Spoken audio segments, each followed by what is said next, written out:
सुप्रभात। Class 10th। आज हम लोग राम लक्ष्मण परशुराम संवाद का 6वां पार्ट पढ़ेंगे। 6वां पार्ट है, तुम तो काल हाँ कुजन लावा, बार बार मुहि लाग बुलावा। सुनत लखन के बचन कठोरा, परसु सुधारि धरेउ कर घोरा। अब जनि दोष देई मोहि लोगु, कटुबादी बालक बध जोगु।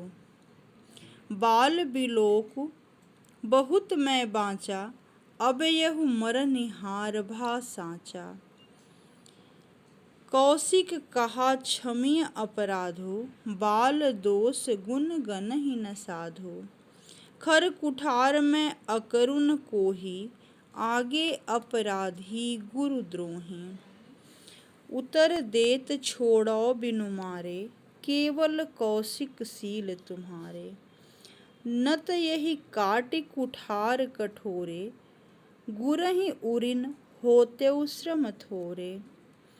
गाधिसु नूकह हृदय हंसी, मुनि हरियरे सूझ। अयमय खाड़न ऊखमय, अजहु न बूझ अबूझ। अब देखिए,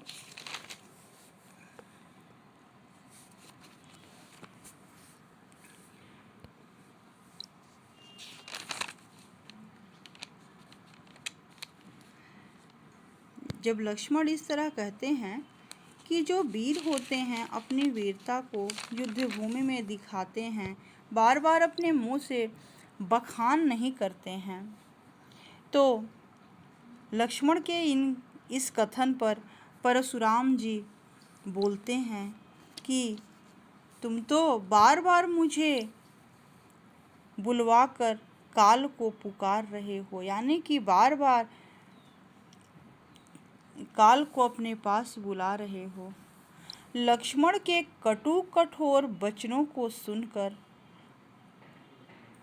परशुराम ने फिर अपने भयानक फरसे को संभाल कर हाथों में ले लिया और कहते हैं कि अब जनि दोष देहि मोहि लोगु, कटुबादी बालक बध जोगु। कहते हैं कि हे लोगों, हे सभा में बैठे लोगों, अब मुझे दोष मत देना, क्योंकि यह बालक जो है वध के योग्य ही है।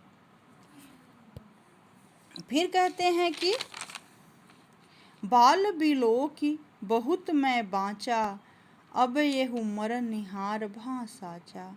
बालक समझ करके इसे मैंने बहुत बचाया, बार बार इसे बचाने का प्रयास किया, लेकिन यह वास्तव में मरेगा ही, यह मानेगा नहीं। और फिर अंतिम में कहते हैं कि कौशिक कहा क्षमीय अपराधो, बाल दोष गुण गनीय न साधो। जब इस तरह कहते हैं परशुराम कि अब यह मरेगा ही, तब इस पर विश्वामित्र बोलते हैं, हे मुनिराज, आप इसके अपराध क्षमा करें। विश्वामित्र जी कहते हैं कि आप इसके अपराध क्षमा करें, क्योंकि साधु लोग, सज्जन लोग जो होते हैं, बालकों के गुण और दोष को गिनते नहीं हैं, बार बार उन्हें क्षमा करते जाते हैं। खर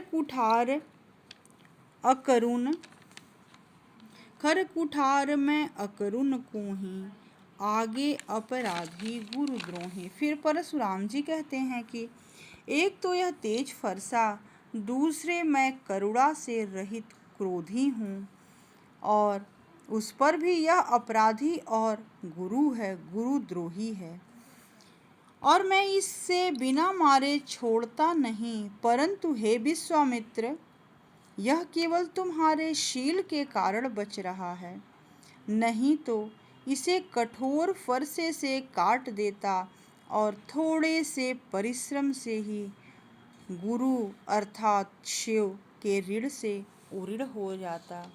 परशुराम के इस प्रकार के वचनों को सुनकर विश्वामित्र जी जो हैं क्या करते हैं कि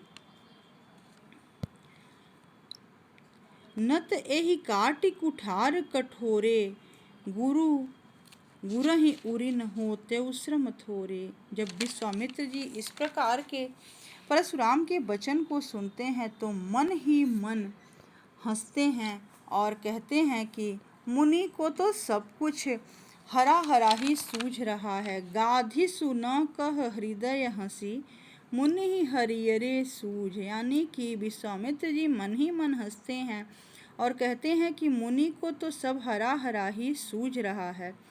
अयमय खाड़ न ऊख में अजहु न बूझ अबूझ। अभी भी इनको समझ में नहीं आ रहा है कि यह जो लोहे का टुकड़ा है गन्ने का टुकड़ा नहीं हो सकता, यह भी नहीं जान पा रहे हैं। यानी कि यह तो स्वयं साक्षात भगवान हैं, यह भी कोई साधारण मनुष्य नहीं है। धन्यवाद। एक पार्ट और है जिसको हम लोग अगले क्लास में पढ़ के समाप्त करेंगे। धन्यवाद।